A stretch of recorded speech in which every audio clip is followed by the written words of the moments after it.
अस्सलाम वालेकुम। मैं हुमारी अली और आप देख रहे हैं मेरा यूट्यूब चैनल। उम्मीद करती हूँ कि अपनी फैमिली के साथ खुश खुरम जिंदगी गुजारूंगी इंशाल्लाह ताला।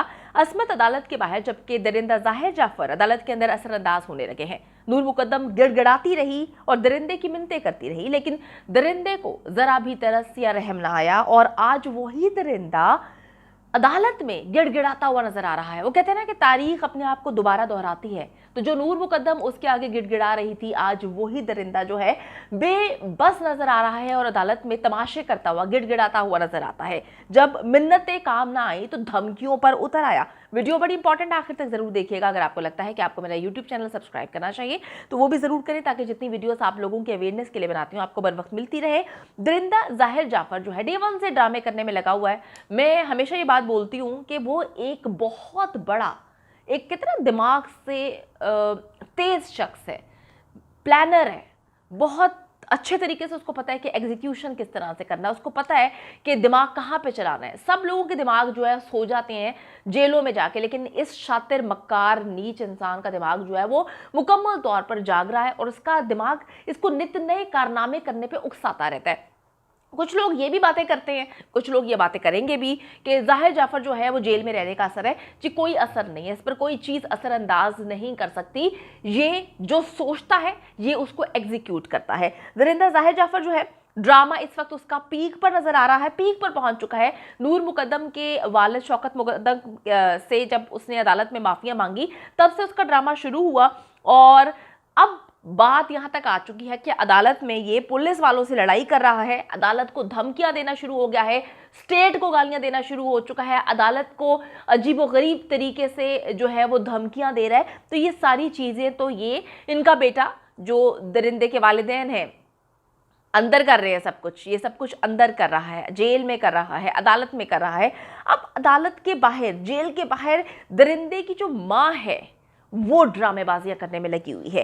किस तरह से मैं आपको बताती हूँ। डे वन से ही दरिंदे जाहिर जाफर को जो है बचाने की कोशिश की जा रही है। जितना भी उसके घटियापन है उस पर पर्दे डालने की कोशिश डे वन से जो है वो की जा रही है। मगर जब से दरिंदे की माँ जेल से बाहर निकली है तब से मामला काफ़ी हद तक चेंज हो गए। दरिंदे को भी अब इस बात पर कॉन्फिडेंस आ चुका है कि माँ बाहर है तो कुछ ना कुछ अब कर ही लेगी। जब से ये बाहर निकली है चीज़ें मुख्तलिफ होती हुई नज़र आ रही हैं। मुख्तलिफ किस्म की सोशल मीडिया साइट्स पर जो है वो एक्टिविटी स्टार्ट हो चुकी है। अचानक से दरिंदे जाहिर जाफर की फैमिली के सपोर्टर्स आ गए, अचानक से वो पैदा हो जाते हैं, नूर मुकद्दम को गलत कहना शुरू कर देते हैं, नूर मुकद्दम पर उंगलियां उठाना शुरू कर देते हैं, नूर मुकद्दम की फैमिली को जो है बड़ा बुरा भला गंदा कहा जा रहा है।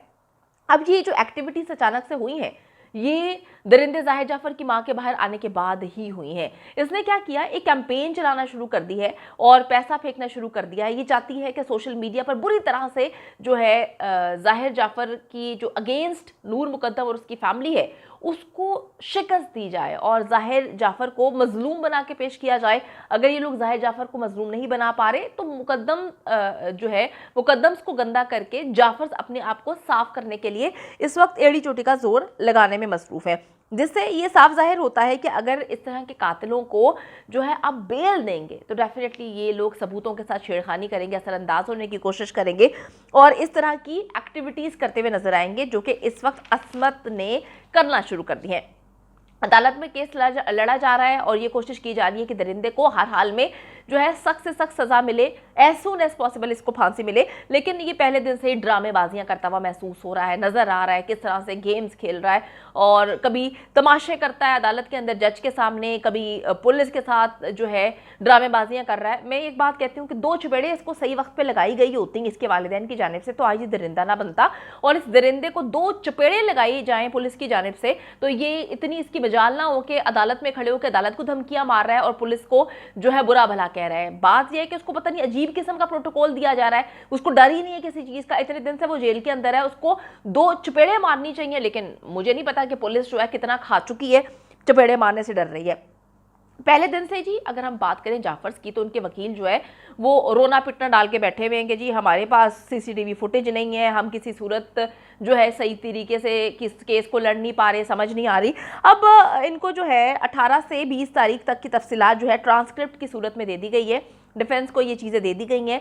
अब दिखाना नहीं चाहती ना पुलिस ना अदालत जो वीडियोज़ हैं वो इनके पास जो है चीज़ें मौजूद तो हैं पुलिस के पास, लेकिन ये दिखाना नहीं चाहती क्योंकि इनको शक है कि कहीं कोई ना कोई चीज़ आउट ना हो जाए जिसकी वजह से बहुत प्रॉब्लम्स क्रिएट हो सकती हैं। अच्छा जी, अब जो ट्रांसक्रिप्ट है इसमें इनको काफ़ी मदद मिलेगी चीज़ों को समझने की। आप लोगों को भी मैं समझाती चलूँ किस तरह से नूर ने अपनी ज़िंदगी को बचाने की कोशिश की, किस तरह से उन्होंने एयरपोर्ट जाने की कोशिश की। पुलिस के पास अब टिकट भी मौजूद है जो कि कतर एयरवेज़ की टिकट है, जिसके ज़रिए दरिंदा जो है वो पाकिस्तान से बाहर जा रहा था। पुलिस ने कहा कि जो सीसीटीवी का डीवीआर है वो फर्स्ट फ्लोर पर लगा हुआ था। मोहम्मद मुदस्सिर है जो सीसीटीवी वाला है, वो सारी चीज़ें अरेंज करता है, उसको भी अदालत में अनकरीब पेश किया जाएगा। अच्छा, अब सीसीटीवी का जो 35 मिनट एडवांस में आपको बताती चलूँ, कुछ लोग इस तरह से ही करते हैं, टाइमिंग्स में ऊंच नीच होती है। तो ये जो सीसीटीवी फुटेज है ये 35 मिनट जो है पहले की है। 18 जुलाई को नूर जो है वो 10:18 पे घर में दाखिल होती है। आधा घंटा पीछे कर लें तो 9:42 पे नूर मुकद्दम जो है जाफर हाउस में एंटर होती है। वो घर में दाखिल होते वक्त अपने मोबाइल पर बात कर रही होती है किसी से। इस दौरान इफ्तिखार चौकीदार जो है वो गेट खोलता है, वो गेट पर ही मौजूद था और वही नूर के लिए गेट खोलता है। 18 का दिन इसी तरह गुजर जाता है, कोई एक्टिविटीज़ नहीं होती। 19 का दिन जो है वो गुजरता है। 19 जुलाई की रात 2:39 पर नूर और जाहिर 2 बड़े बैग्स लेकर बाहर जाते हुए नजर आ रहे हैं। 35 मिनट आप लोगों ने पीछे कर लेने हैं, वो आप लोगों ने खुद ही समझ लेना है। 2:40 पर एक टैक्सी आती है। 2:41 पर नूर घर से गेट की तरफ नंगे पांव भागती हुई नजर आती है और चौकीदार जो है वो गेट बंद कर देता है। उस वक्त वीडियो में नूर के कपड़े भी फटे हुए बताए जा रहे हैं। पुलिस के मुताबिक जाहिर उसे दबोच लेता है जबकि नूर उसकी मिन्नत करती हुई नजर आ रही है, जिसकी परवाह ना करते हुए दरिंदा जाहिर जाफर उसे घर के अंदर ले जाता है। 2:46 पर नूर मुकद्दम और जाहिर जाफर घर से बाहर निकलते हुए नजर आते हैं। उनके पास एक बार फिर से बैग होते हैं। 2:52 पर एक बार फिर से घर के अंदर दाखिल हो जाते हैं। ये 2 बार बाहर गए और 2 बार जो है वापस आए। इसके अलावा नूर जो है एक बार भागकर गेट की तरफ लपकती है।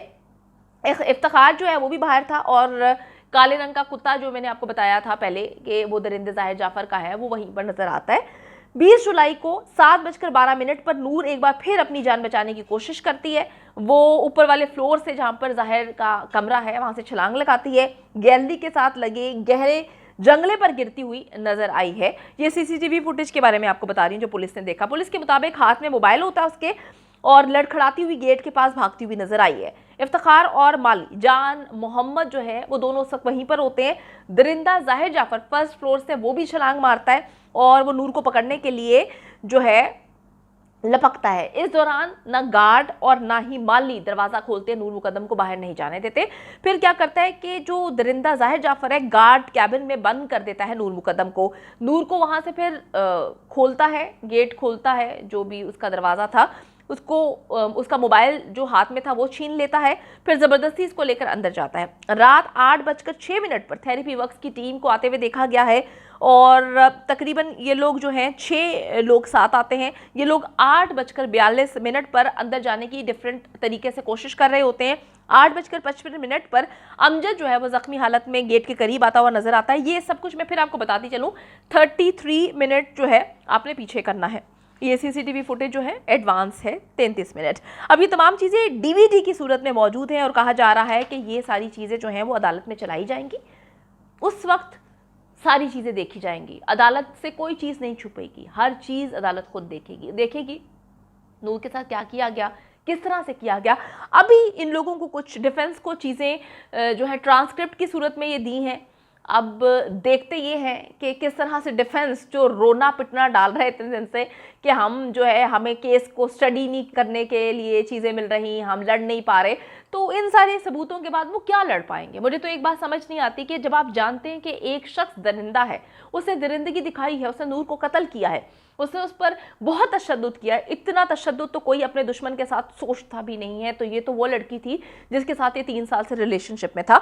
तो अब डिफेंस पता नहीं क्या प्रूफ करना चाहती है, सारे सबूत मौजूद हैं। मुझे ये समझ नहीं आ रही कि जब एक एक चीज़ का सबूत मौजूद है तो ये दरिंदा इतनी अकड़ क्यों दिखा रहा है, किस तरह से अदालत में धमकियां मार रहा है अदालत को, किस तरह से ये पुलिस के साथ जो है वो ऐसे लगता है कि पुलिस पाकिस्तान की पुलिस नहीं, इसकी खरीदी भी गुलाम है, इनके घर के नौकर हैं जो वो इस तरह से ट्रीट करते हैं। 2 चपेड़े, वैसे तो कोई गरीब शख्स हो, कोई सड़क पे चलता हुआ बंदा हो तो ये बाद में करते हैं, पुलिस वाले चपेड़े पहले लगाते हैं। ये तो हमेशा हमने नॉर्मली देखा हुआ है कि ये लोग यही करते हैं। यहाँ पे मामला अलग है, वो पुलिस को जो है अपने खरीदा हुआ गुलाम समझता है। पुलिस उसको कुछ कह ही नहीं रही या कहती ही नहीं है, जिसकी वजह से जो है ये सारे मामला हो रहे हैं। इसकी इतनी हिम्मत कैसे बढ़ी है?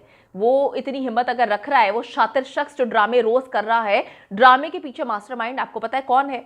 उनके वकील हैं, उनके पेरेंट्स हैं, सब लोग जानते हैं कि किस तरह से ड्रामे को एग्जीक्यूट करना है और वो अपना रोल बड़े अच्छे तरीके से प्ले करने की कोशिश कर रहा है। लेकिन दूसरी तरफ ये है कि जब सारे सबूत मौजूद हैं तो फिर चीज़ों को लटकाने की कोई ज़रूरत महसूस होनी नहीं चाहिए। एज सून एज पॉसिबल इस केस का फैसला करना चाहिए ताकि दरिंदे को सख्त से सख्त सजा मिले। लेकिन यहाँ पे तो उल्टी चीज़ें नजर आ रही हैं। दरिंदे की माँ जो कि कत्ल में शामिल थी, जिस भी तरीके से शामिल थी ये अलग बात है, लेकिन वो शामिल थी, उसको इस वक्त बेल मिल चुकी है। अब बात यह है कि दरिंदा इतनी अकड़ क्यों दिखा रहा है, इतना कॉन्फिडेंस किस चीज़ का है, इतना खौफ होता है ना लोगों में इतनी ज़्यादा दरिंदगी करने के बाद, उसमें कोई खौफ नज़र नहीं आ रहा है। इसका मतलब ये है कि ये चीज़ें देखनी चाहिए कि उसको कौन सपोर्ट कर रहा है, कहाँ कहाँ पर पैसा लगाया गया है, कौन कौन पैसा खा चुका है, किस तरह से उसका पैसा लगाया हुआ, उसको कॉन्फिडेंस है अपने बाप के पैसे पे जो वो इस तरह से हरकतें करता फिर रहा है। देखना ये है कि अब अदालत जो है कब फैसला सुनाती है, क्या फैसला सुनाती है, हमें तो उस वक्त का इंतजार है।